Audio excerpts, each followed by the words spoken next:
Hey everyone, we're live on this wonderful Friday before our 13th annual luncheon. I am so excited to bring to you the very first time we have a youth co host, and we're amplifying a community organization called Community Revolution, doing the work in the trenches, on the ground with the youth to create welcoming public schools. We're bringing to the stage. Hello, Mr. Charles Dixon and What's Maya. good? How How you are doing? you? Thank you so much for your time. I know you're literally in a school right now, so just a warning, folks, you might hear a couple of bells ring, and just we're going to push through that. It is such an honor to have you on screen with us, and looking forward to seeing you on Tuesday. Before people, and if people can't join us on Tuesday, this is our chance to amplify the work you're doing. So, Mr. Dixon, can you tell me a little bit about your organization, yourself, and your organization? Of course, of course. So my organization is Community Revolution. I'll give the quick rundown, the brief version of it. I actually came up with the idea for the organization while I was incarcerated. I did 10 years in the penitentiary, so I came up with Community Revolution around my the last 2 years I was in there. And so when I came home, my main focus was to work with the youth in my community to try to find different ways to change their trajectory of what they may have going on, give them opportunities and resources that wasn't provided for me. And early on, I got the opportunity to start volunteering in the local school district in my community, which is Harrison School District 2. So through that, we were able to create a partnership, and I was able to establish Community Revolution as an organization. And within that partnership, I'm able to provide a lot of different services inside the school building, primarily in Panorama Middle School, and the high school that Amaya attends now is actually the feeder school, the school that Panorama feeds into. So I started working with her at Panorama actually, and it was through a lot of the programs that I'm able to provide now. One of them being safe spacing, where I'm able to connect with students, come get them out of class, kind of preventative and intervention methods. You know, if they're getting having some type of struggles with peers or teachers, stuff like that. But I'm really more so like a lot of representation. You know, I connect with the students from the community, and as of this year, I've been able to start bridging over into the high school and work with the students as they transition into the high schools. And this is actually her second year in the high school.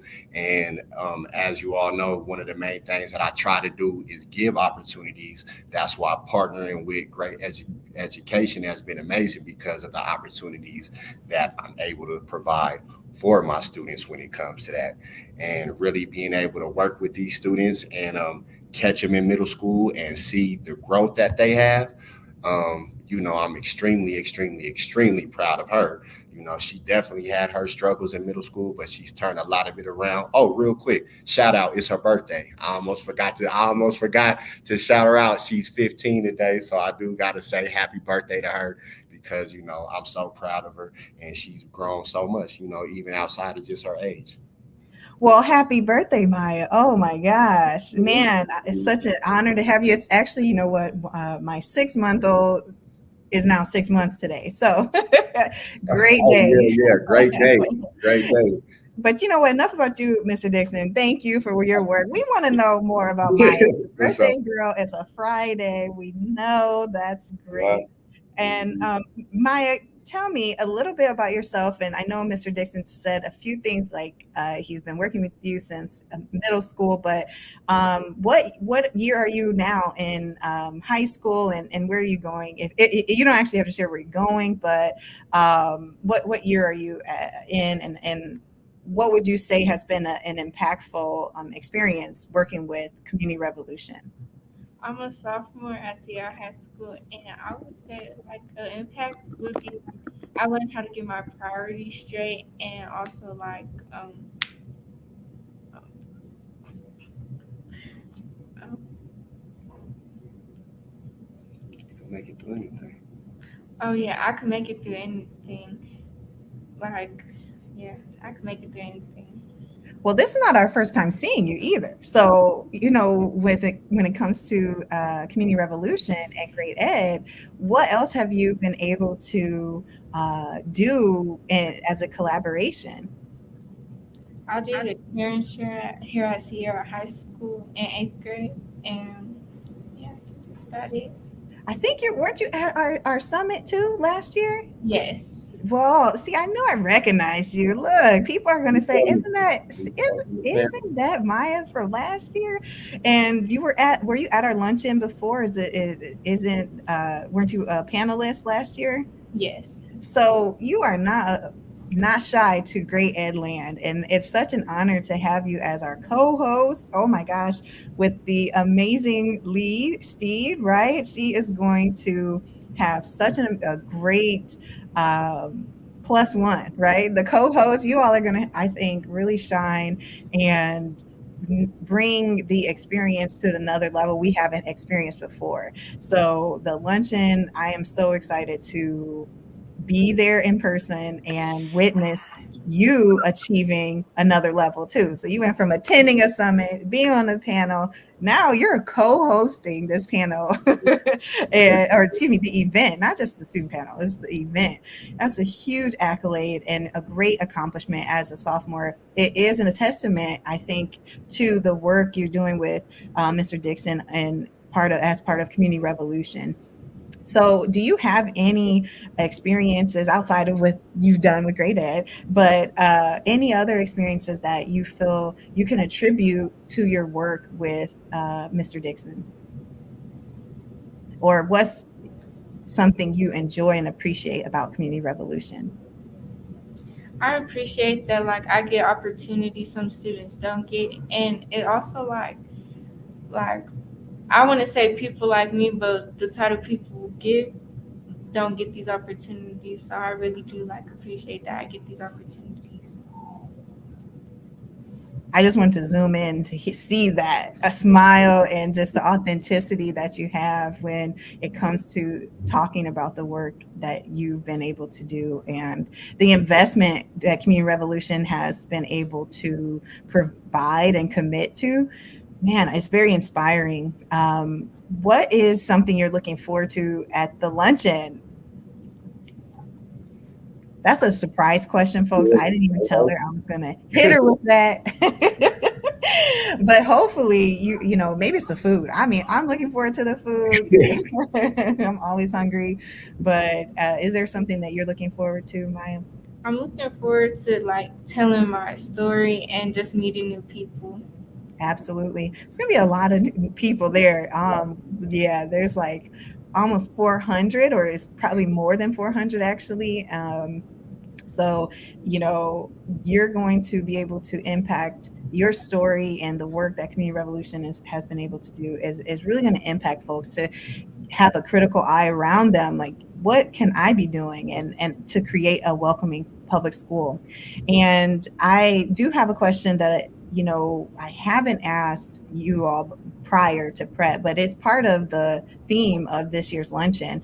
What would you expect to see at a public school that is welcoming? Like, how do you know you're at a welcoming public school or in a classroom that's welcoming? What do you see, or what feelings do you notice there and have when you're walking into a space that is, that's welcoming? Like, how do you know?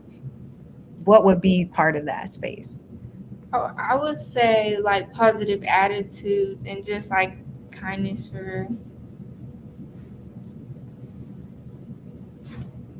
Positive attitudes is easy to tell too, right? Is somebody's happy to She be said, there. and kindness, positive Look, attitudes, and kindness. That says a lot when you walk into the building.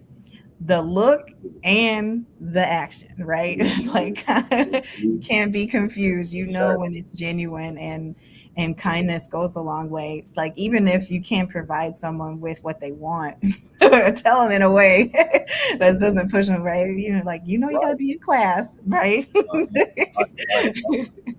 Yeah, a lot of stuff that we focus on is, how to engage with the students and connect with the students. You know what I mean? Because that's fundamental when it comes to a welcoming school. Is the personnel in the building and really focusing on connecting and building relationships with the students. That's a key point that I'm actually a former educator. I say former, but I'm always teaching, always learning, always in the space of what I'm sharing. And, by trade, I should say, I have a professional license in education and was a special ed teacher. So I had kids on my caseload who had all different abilities, interests, and everything. And what I've noticed is kids are and students are responsive to what we put out. So, we do make that difference as the adults, and they're there 8 hours and we're there 8 hours. This can be a good 8 hours Yeah, yeah. or nah, right? So I really definitely appreciate that perspective, Maya. What about physical space? How would you know you're in a welcoming building if it's like physically, like, oh yeah, what are you noticing? What do you mean, like the lighting and stuff like that, and just Look, anything exactly, and sometimes resources that it might have or not. Um,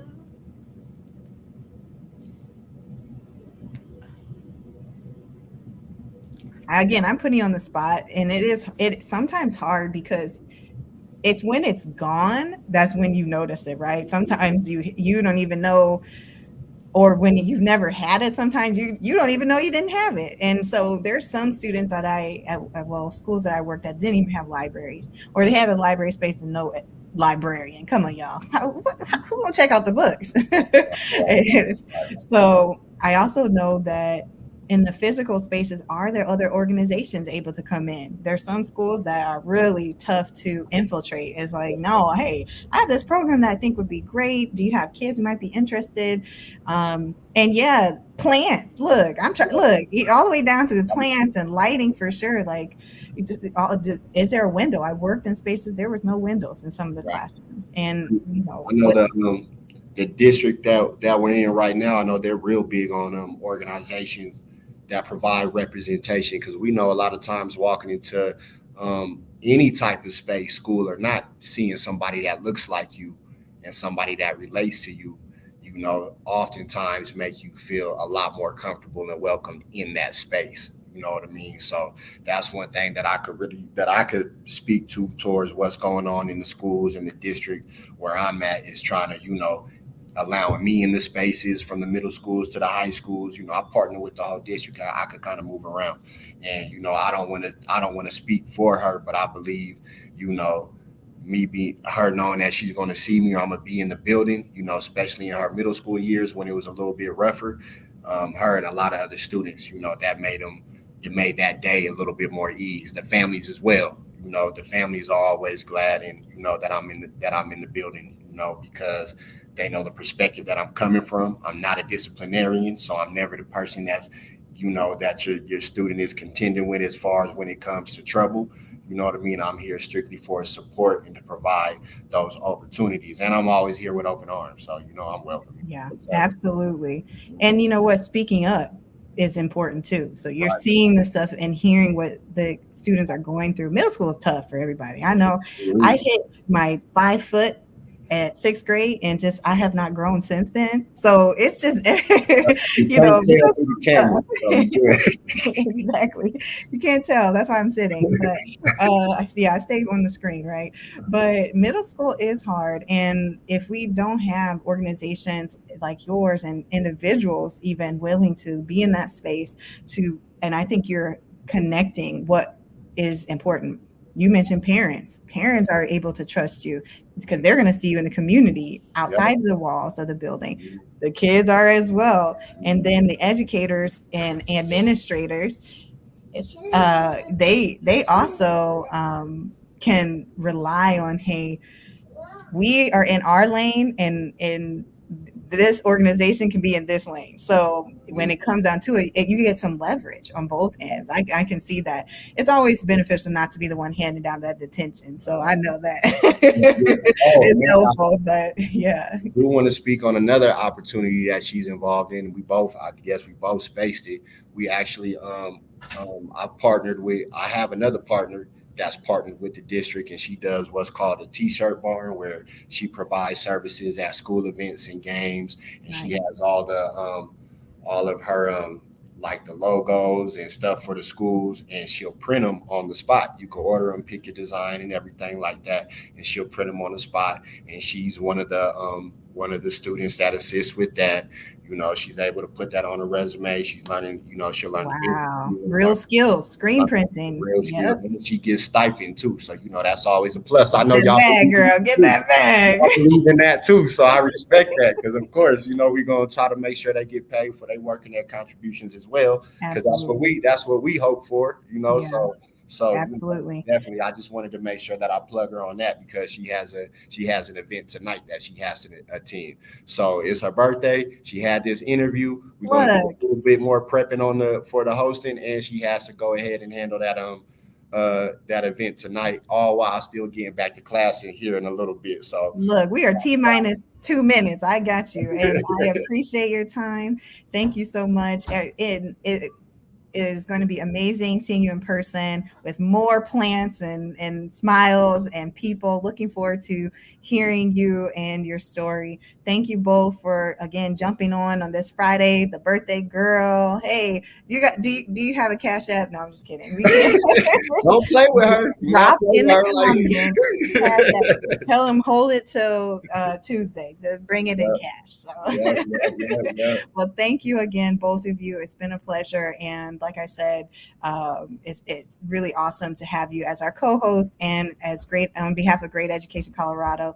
We really appreciate and value the work you're doing in a district that doesn't get as much amplification, out there in Harrison. It is important to know there's people all throughout the state doing work, and to be able to maybe emulate it. So is there a way people can reach you that I can put in the comments that maybe they might be able to follow up? Is there an email address definitely the email address that I could share it with you over here in the chat. Absolutely. And so how people can connect with Community Revolution and support your efforts. Most definitely, because we definitely appreciate all the support that we could get. Absolutely. There we go. All right, folks, it's going to be in the chat here, so you can see for yourself how to support them. Might have to post it in a second. It's having a little bit of a delay. But without further ado, enjoy the rest of your Friday. We'll see you on Tuesday. Have a great birthday weekend, and keep up the good work and stay encouraged, Mr. Dixon. Appreciate it. Take care. Bye. Yeah.